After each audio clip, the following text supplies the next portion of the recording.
বেগম খালেদা জিয়া প্রসঙ্গে একটু জানতে চাইবো, অনেক বৈঠক আপনারা করেছেন দলের নীতি নির্ধারণের সিদ্ধান্ত নিতে গিয়ে।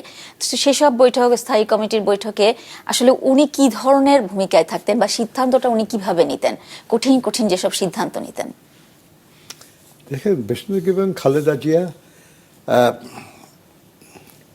মানে তার মধ্যে আমরা যতটা না নেত্রী পেয়েছি তার চেয়ে বেশি পেয়েছি মা। খুব স্নেহশীল ছিলেন তিনি, দলের নেতা কর্মীদেরকে খুব পছন্দ করতেন তিনি, তাদের বিপদে আপদে তাদের পাশে দাঁড়াতেন। আর রাজনৈতিক সিদ্ধান্ত গ্রহণের ব্যাপারে তিনি কখনো তার সিদ্ধান্ত চাপিয়ে দেওয়ার চেষ্টা করেন নাই। মেজর হোক মাইনর হোক, যে কোনো সিদ্ধান্ত গ্রহণের ব্যাপারে উনি পরামর্শ করতেন। কখনো মিটিং হলে মিটিংয়ে পরামর্শ করতেন, মিটিং না হলে এমনি ডেকে নিয়ে পরামর্শ করতেন, এবং গুরুত্ব দিতেন পরামর্শ। কোনো পরামর্শ যদি যুক্তিসঙ্গত হতো তাহলে সেটা উনি মানতেন। যার জন্য আপনারা খেয়াল করবেন আর কি যে উনি কত দুঃসময়ে গেছে দলের, কিন্তু দলের নেতারা দল ত্যাগ করে নাই বা দল ছাড়েন নাই আর কি। এটা হলো শুধু তার ব্যক্তির প্রতি ভালোবাসা না, তার যে দল পরিচালনার যে স্টাইল সেটার প্রতিও আস্থা। তো ওই জন্য আমি বলি আর কি যে আমরা এমনকি আমার মনে আছে যে দলের বেশ কিছু বিষয় আমার লেখার কাজ আমার উপর পড়ে। গুরুত্বপূর্ণ বিষয়ে একটা প্রেস রিলিজ যাবে দলের পক্ষ থেকে, উনি সেটার জন্য দলের মিটিং রাখছেন যে আপনারা সবাই শুনেন একটু যে এইভাবে একটা প্রেস রিলিজ, এটা ঠিক আছে কিনা, বা আরও এটার মধ্যে কিছু আপনারা কোনো পরিবর্তন বা কোনো কিছু আপনারা মনে করেন কিনা। মানে প্রেস রিলিজ যাবে গুরুত্বপূর্ণ বিষয়ে, সেই ব্যাপারেও উনি মিটিং ডেকে কথা বলেছেন। এবং এই একই কাজ কিন্তু তারেক রহমান সাহেব করেন। খুব ইন্টারেস্টিং আর কি যে তারেক রহমান সাহেব দায়িত্ব নেওয়ার পরে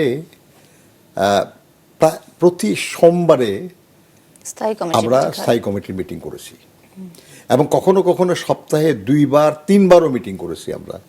পরিস্থিতি যখন একটু ভোলাটাইল, বিভিন্ন প্রতিদিনই পরিবর্তন হচ্ছে, ঘটনা চেঞ্জ হয়ে যাচ্ছে, বা কোনো মানে একটা পরিস্থিতি হলো বা একটা এরকম মিটিং করে, এবং প্রত্যেকটা মিটিংয়ে আলোচনা করে সিদ্ধান্ত নেওয়া, কখনো চাপায় না দেওয়া আর কি।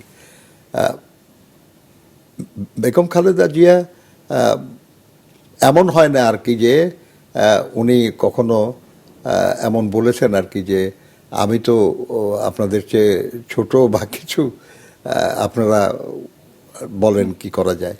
কিন্তু তারেক সাহেব মানে অত্যন্ত উদারতা তার, সেটা হলো যে উনি এটা বলেছেন মিটিংয়ে আর কি যে দেখেন, আপনাদের অনেকের অভিজ্ঞতা আমার চেয়ে অনেক বেশি, কাজে আপনারা আপনাদের অভিজ্ঞতা থেকে যা উচিত মনে করেন সেটা বলেন, যা সঠিক মনে করেন সেটা বলেন, যা যৌক্তিক মনে করেন বলেন, অ্যান্ড দেন ফাইনালি আমরা সবাই মিলে আলোচনা করে সিদ্ধান্ত নেব।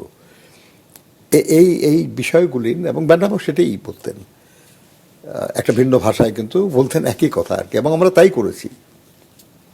আপনার সাথে ওনার একটা সুন্দর স্মৃতি যদি স্মৃতিচারণ করতে চান। অনেক অনেক স্মৃতি, অনেক।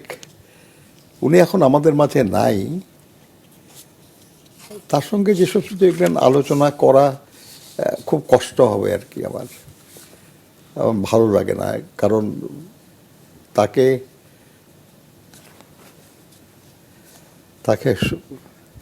আমার তো বিশ্বাস করতে কষ্ট হয় আর কি, উনি নাই। কাজেই আমি কোনো স্মৃতি আমি মনে করতে চাই না, ক্ষমা করবেন আমাকে।